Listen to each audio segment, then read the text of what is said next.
Falegnameria Paludetto. Da più di 60 anni. Il legno su misura a casa tua. TG Plus News edizione di Venezia, buonasera. In apertura del nostro notiziario, la cronaca. Il Consiglio Comunale di Venezia, nella seduta odierna, con 31 voti a favore e 2 contrari, ha approvato la delibera di presa d'atto delle motivazioni che giustificano l'eliminazione dell'edificio 7 stazione ferroviaria di Mestre dal documento per la valorizzazione del paesaggio veneto. Il passaggio in Consiglio Comunale della delibera consente l'approvazione del progetto definitivo della nuova stazione di Mestre e permette a RFI di avviare la gara per l'affidamento del progetto esecutivo e dei lavori.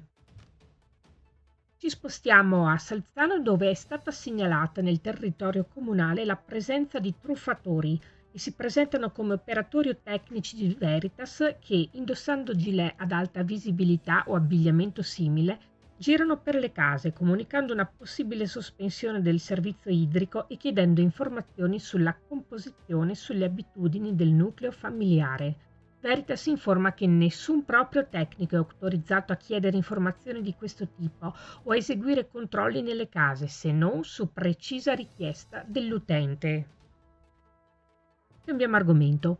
I Margherini Doc lanciano una petizione in cui chiedono, si legge, al sindaco e agli assessori alla mobilità e allo sport del Comune di Venezia di intervenire allo scopo di integrare il contratto di servizio con AVM ACTV con una linea pubblica di bus dedicata alla piscina comunale di Marghera denominata Marghera, nello specifico dal centro di Marghera a Via delle Macchine, in alternativa a integrare i percorsi di linea esistenti con deviazioni su Via delle Macchine.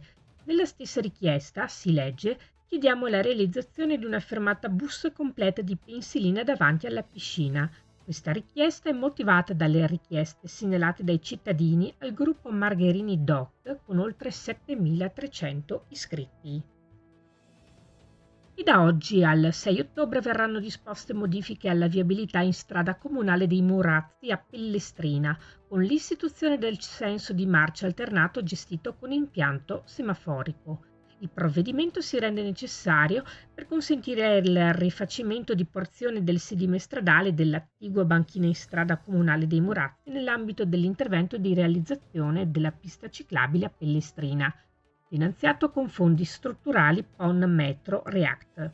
La ditta incaricata dei lavori provvederà ad installare la segnaletica direzionale e di cantiere, con un anticipo di 2 giorni visibile da entrambi i sensi di marcia, deviando la circolazione pedonale su Ponte e a Campo delle Beccarie.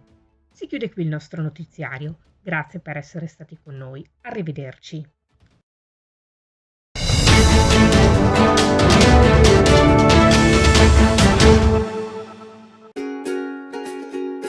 Falegnameria Paludetto.